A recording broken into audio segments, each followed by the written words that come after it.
So, good morning po. Kamusta po ang bawat isa? Praise God na muli nandito po ako para mag-share. So, let's pray muna po. Lord, salamat po, Panginoon, sa magandang umaga. Thank you, Lord, sa kabutihan mo, sa pag-ibig mo. Tunay nga, Lord, na wala kaming magagawa kung kami hiwalay sa iyo. Hayaan mo, Lord, sa umagang ito, ikaw ang magsalita. Continue to speak to us, Father God. Hayaan mo, Lord, na makita ang kapangyarihan mo. Salamat po, Panginoon, sa pag-ibig mo. Thank you, Father God. This is our prayer in Jesus' name. Amen and amen. Okay, so sige po. Since po ang ating pong, ang team po ng AGG is overflow po, hayaan niyo po na mag-share din po ako tungkol sa overflow. Kasi nakaka-bless, talagang overflowing na po talaga yung sharing natin dito pag naririnig ko po every time talaga mag-overflow po pati ang heart natin sa message ng ating Panginoon. So, kung maririnig po natin yung word na overflow, no po, madalas po ang iniisip po ng mga tao is visible blessings, di po ba? Financial abundance, financial blessings, increase in resources, more than enough. Yun po yung laging naiisip po natin. Visible blessings, ano po ba yon? Yung mga house or car, good job or business, health, material, success. Ano po, yun po yung lagi natin pong naiisip. But spiritual overflow can also be peace overflowing, pwede rin pong peace, pwede pong joy, pwede pong faith, di ba? Love. Kapag sinabi pong overflow, iniisip natin sobra-sobrang provision, increase beyond measure.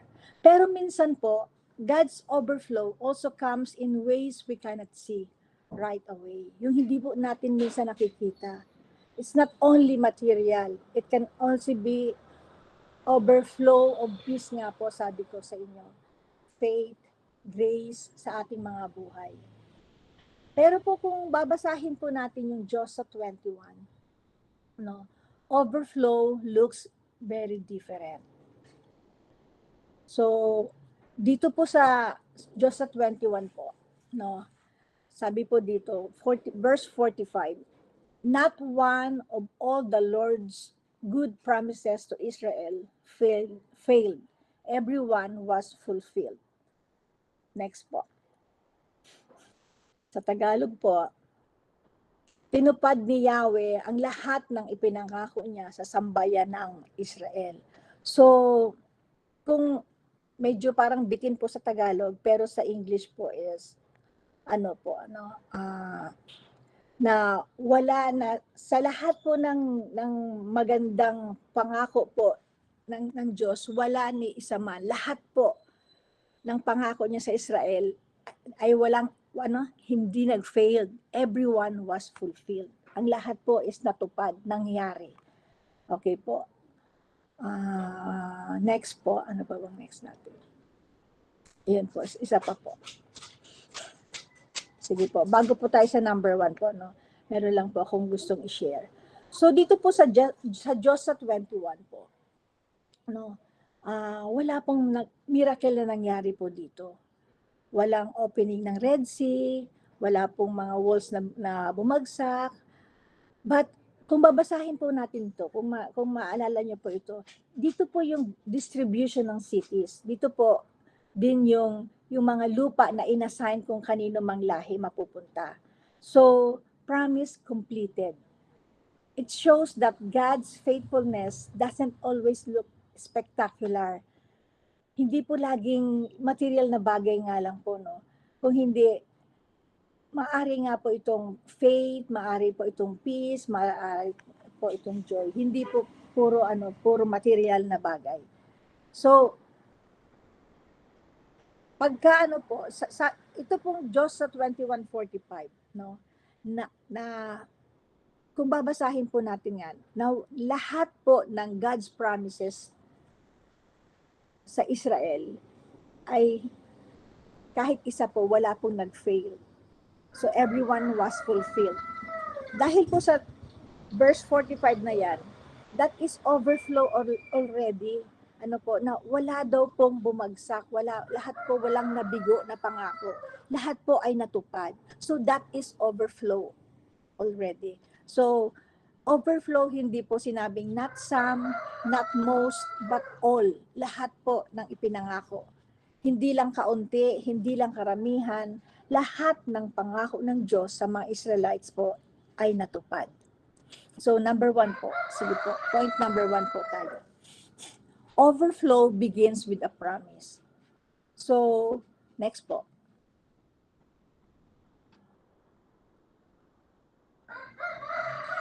Overflow does not begin with possession.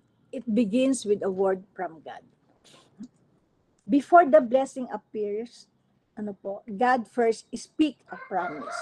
So, bago po makita natin yung overflow, nagsasalita muna ang Diyos ng kanyang pangako. Hindi po nagsisimula sa possession. Yung meron ka na, or meron na yung nauna yung blessing. Kung hindi, nauuna po yung word ng God, yung pangako po ng Lord sa atin. So next po. Sabi po nga sa 45, all the Lord's God's promises. So God's promises are always good, and every one of them is true. All, lahat po. God is a promise-keeping God. What He says, He will do.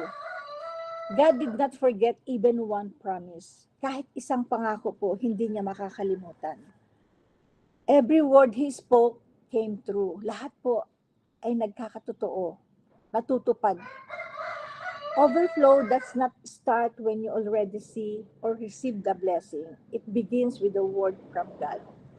Hindi po nagsisimula na sa mga makikita mo na agad or matatanggap mo na agad. Kundi nagsasalita muna po ang Lord. Pinapangako niya muna po ito. Example po dito sa atin, ang mga Israelites po, they possess the land. God already promised it hundreds of years earlier. Bago po nila natanggap yung lupang pangako na yan, na ipangako na po ng God sa mga Israelites po. Sige, next po. Sabi po sa Genesis 12:2-3, ito po yung promise po ni God kay Abraham. Okay, I will make you into a great nation and I will bless you. I will make your name great and you will be a blessing. I will bless those who bless you, and whoever curses you, I will curse. And all the people on earth will be blessed through you. So yun po yung pangako niya, na gagawin siyang great nation. Ibi-bless po niya.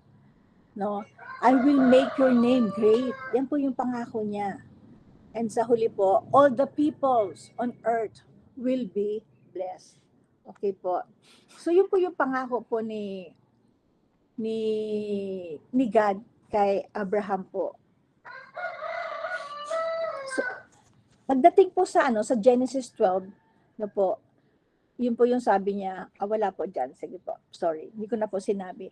The Lord appeared to Abraham and said, to your offspring I will give this land. Yun po yung promise niya na ibibigay niya yung lupang yon, yung lupang pangako na yon. So, from Abraham, pinamis niya rin po yan kay Isaac sa Genesis 26. Babasahin ko lang po, 26:3-4.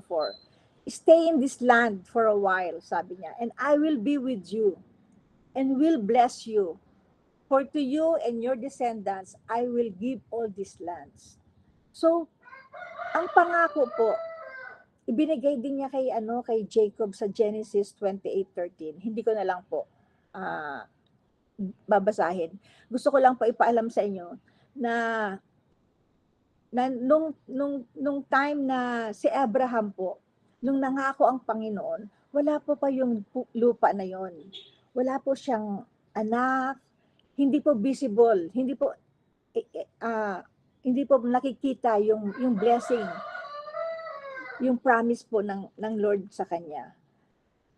Ganun pa man, yung promise po, nagsisimula na. Nung sinabi na ni God yung promise, no po, yung promise na yun ay nagsisimula na po. Because the moment God speaks, His plan has already started. Pag nagsalita po siya, yung plano niya po, yung pangako niya ay nagsisimula na. So, next po.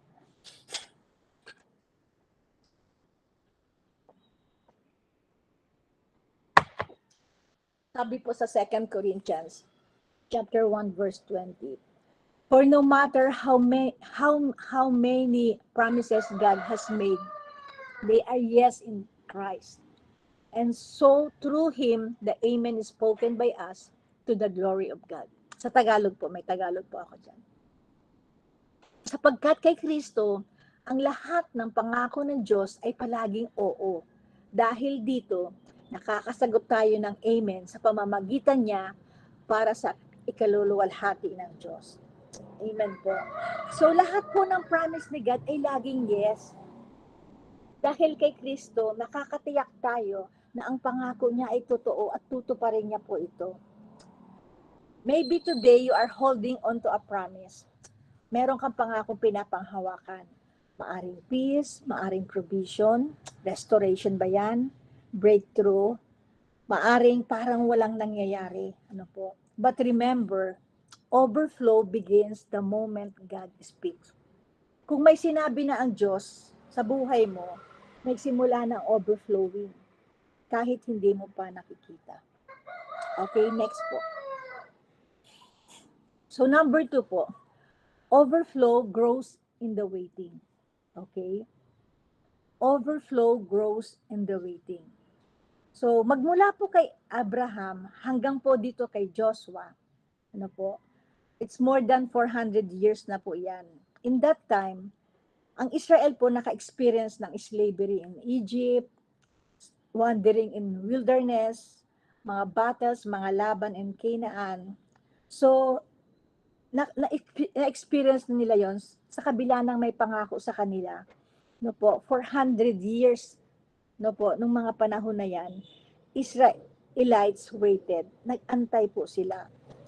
Sinabi po sa Joshua nga 45, sabi ko, ulitin ko po, not one promise failed. So next po. Makikita po natin dito, dahil sa mga experience po nila, waiting was not wasted. Waiting was preparation. Dahil sa tagal po na yun, tatagal ng pag-aantay nila para sa pangako ng Panginoon sa kanila. So, makikita po natin, dahil nga po, nung time po, nung promise ni Lord, magmula po kay Abraham, hanggang dumating po kay Joshua, sinabi nga po ni Joshua, di ba, na ang lahat ng pangako ng Lord sa kanila ay natupad. Di pa yung time po ni Joshua. So makikita po natin, ang tagal po ng waiting time po nila, yung waiting season nila. So waiting was not wasted. No? Hindi po sayang, walang nasasayang sa ating pag-aantay. Waiting was preparation. Ito po yung paghanda po para sa ating lahat. Minsan akala natin walang nangyayari sa waiting season po natin. Pero God is working behind the scenes. God is working behind the scenes na hindi po natin nakikita. Habang nag-aantay po tayo, God is preparing us for the promise He will fulfill. Katulad na lang po ni Joseph. Ano po? Sa Genesis, wala po dyan. Genesis 37, 5-9. Diba si God po, binigyan niya po siya ng isang dream, ng isang panaginip. Yun po yung promise po niya sa kanya. But before it was fulfilled, he went through betrayal. Di po ba?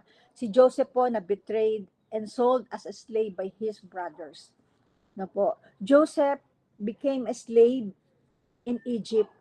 Nag-serve po siya kay Potiphar. Joseph was falsely accused and imprisoned. Nakulong po siya dahil sa maling paratang po sa kanya. So ito po yung waiting season po ni Joseph. So, ang ano po ba yung niya, yung panaginip po niya, na ang kanyang mga kapatid at pamilya ay isang araw yuyuko sa kanya, itataas po siya sa isang position, di po ba? So, nangyari po yun. Nangyari po yun. At tunay nga na promote ng Lord, no? Si Joseph po. At yun po yung panahon na, ang tagal po nung panahon na yun, na it takes years po talaga nung na-fulfill po yung dream niya, yung promise ng Lord sa kanya.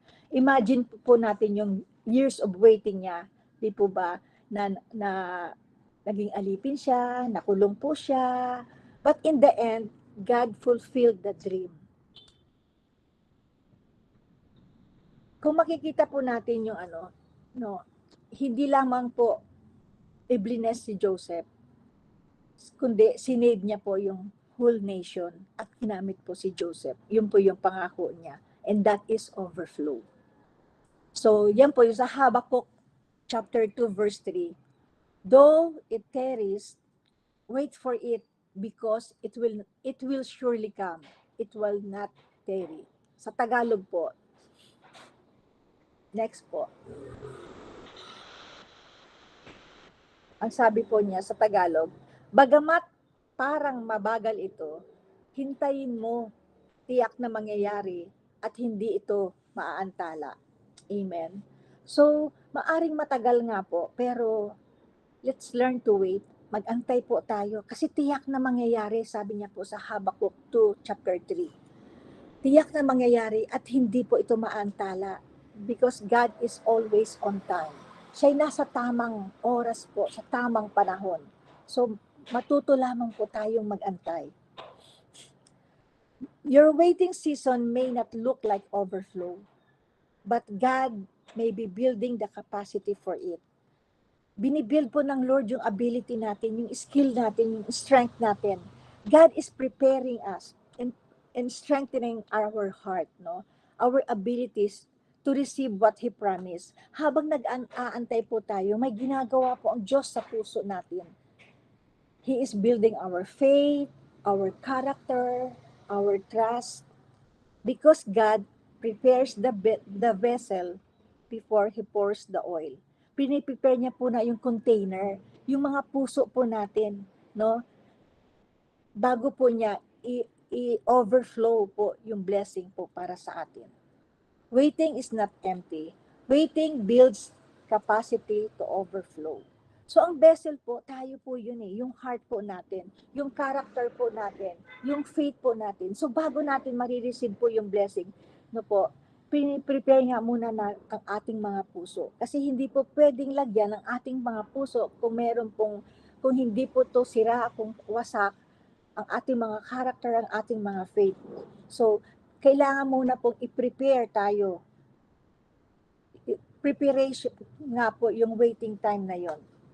God allows seasons of waiting, testing, or training to prepare your heart. Once you are ready, God pours the blessing fully and it doesn't spill or get wasted. Walang masasayang, walang matatapon. Pagka binigay ng Lord ang blessing po sa atin. Okay? Next po. Number 3 po is overflow is complete fulfillment. Ano po sabi niya? Everyone was fulfilled. Sabi po sa Joshua 12:41. Everyone was fulfilled. Hindi niya sinabing not some, not most, but everyone. Lahat. That is abundance. That is completeness. And that is overflow. Nung sinabi ng Joshua 21:45, everyone who was fulfilled, that is overflow, mga kapatid. So, God did not forget a single promise. Hindi niya makakalimutan kahit isang pangako. Sabi ko nga rin po kanina. His faithfulness is perfect. Overflow is full, abundant, and total fulfillment. So next po. Not one word has failed of all the good promise He gave through His servant Moses. Next po. Sa Tagalog po. Meron ba tayong Tagalog? Kahit sa ibang, sorry. Next po, Ate Sel, sorry po ha. Sa lahat niyang mga pangako kay Moses, wala isa mang nasira. Amen? Kahit isa po, wala. Everyone was fulfilled. Okay? Next po. Sige, dito muna po ako. Even, sabi po, no, even in different generation, kung napansin niyo po yung shinare ko kanina, even in different generation and circumstances, the same God fulfills His promise. Kahit sa ibang generation na, o sa iba pa pong sitwasyon, ang Diyos tinutupad niya ang kanyang mga pangako. Kahit po minsan hindi po natin nararamdaman yung situation po natin, na maaring kakaiba yung sitwasyon natin sa panahon ng Bible times na yan. Remember that the same God who kept His promise to Abraham, to Joshua and David is the same God for us today. He will not fail us. He is faithful.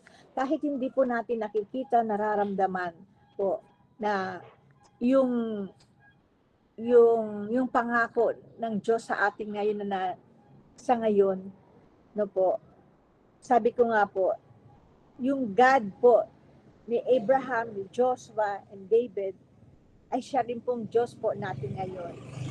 He will not fail us. He is faithful. He is faithful.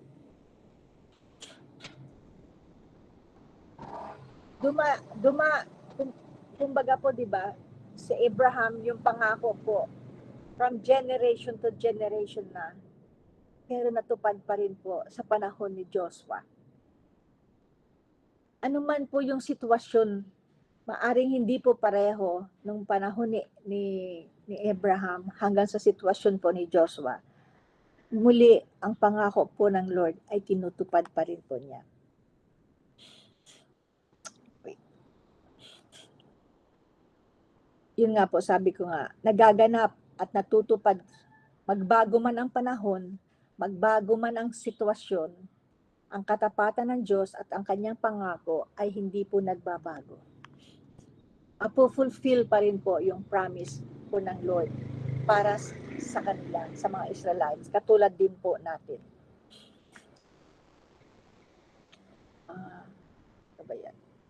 So, sabi po sa Luke 1:45, blessed is she who has believed that the Lord would fulfill His promises to her.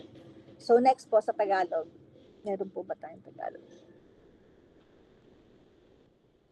Pinagpala ka sapagkat sumampalataya ka. Sinabi po ito ni Elizabeth kay Mary.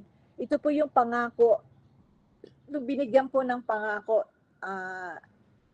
ni God si Mary na magkakaroon siya ng anak, di po ba? That's Jesus Christ, di po ba? Na siya, mabubuntis po siya at ipanganganak niya po ang ating Panginoong Jesus. So, ito po yung sabi po ni Elizabeth kay Mary, pinagpala ka sapagkat sumampalataya kang matutupad ang ipinasasabi sa iyo ng Panginoon. So, mapalad po siya. Blessed is she who has believed that the Lord will fulfill His promises to her. Mary waited po. Naniwala siya na mangyayari po yung panahon na yan, na siya po ay magko-conceive at ipanganganak niya po ang ating Panginoon. So, God kept His promise across generation and circumstances. Across generation, ibig po sabihin, pag, yun nga po, mag-iba man po ang saling lahi, po, from generation to generation, natutupad pa rin po at nasusunod po ang pangako ng ating Panginoon. Wait lang po. So, next po.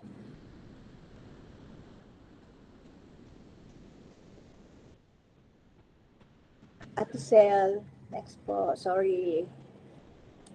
So, sabi po sa Isaiah, sige po, basahin ko na lang. Sa Isaiah 55:11, sabi po dito, so shall my word be that goes forth from my mouth.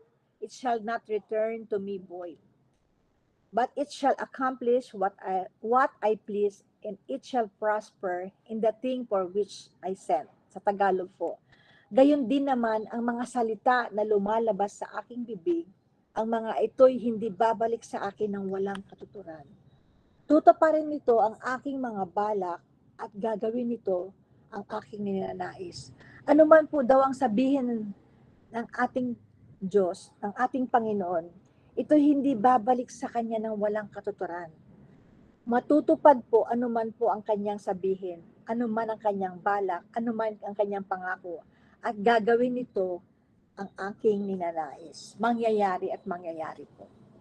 Okay po, medyo busy po ata si Ate Sel. Sorry po, Ate Sel. So, kung nandiyan ka pa po, Ate Sel, next po tayo. Ayan, dyan po tayo. So, if God promised peace, kapag nangako ang Lord ng kapayapaan sa inyo, He will fulfill it. Mangyayari po. If God promised provision, He will fulfill it. If God promised restoration, He will fulfill it. Ano man po yung pangako ng Lord sa atin, sa iyo, sa akin, He will fulfill it. Tandaan po natin na ang pangako ng Lord ay natutupad. Overflow is when God finishes what He started. Overflow is when God finishes what He started. Kapag tinapos po ng Lord, ano man ang sinimulan niya, that is overflow. That is overflow. So, next po. Sige, last na po natin yan. So today, maybe you are in a season of waiting. Maari po ngayong araw na to, nasa season of waiting po tayo. Maaring naghihintay pa rin tayo sa mga sagot sa ating mga panalangin. Hindi po natin nakikita pa yung mga pangako ng Diyos po sa atin. But always remember Joshua 21:45. Ulitin ko po yung Joshua 21:45. Not one promise failed. Not one word was forgotten. Mangyayari at mangyayari po, sabi. If God did it before, He can do it again. Kapag ginawa niya sa mga Israelita noong unang panahon, kaya rin niya pong gawin sa atin. You may still be waiting, but keep on trusting. You will not end in lack. Hindi ka po magkukulang, hindi ka mawawalan. You will end in overflow. You will end in overflow. Ibig sabihin po, well provided, fulfilled, and abundance. Doon po tayo mag-e-end, sa overflow. So, sabi ko po dyan sa last slide ko, keep waiting, keep trusting, God fulfills until overflow. Manatili lamang po tayong mag-antay. Hindi lamang po maniwala kung hindi magtiwala. Kasi gaganapin po ng Lord. I-fulfill po niya yung mga pangako niya sa atin hanggang mag-overflow po ang blessing po sa atin. So, yun lang po. Thank you. So, let's pray po. Lord, thank you, Lord, for this day. Maraming pong salamat po, Panginoon. Salamat po sa pangako mo, Lord, na anuman yung pangakong ibinigay mo, binitawan mo sa amin. Lord, naniniwala po kami na mangyayari katulad kung paano mo ginanap, tinupad po, Panginoon, kay Abraham, Lord, kay Isaac,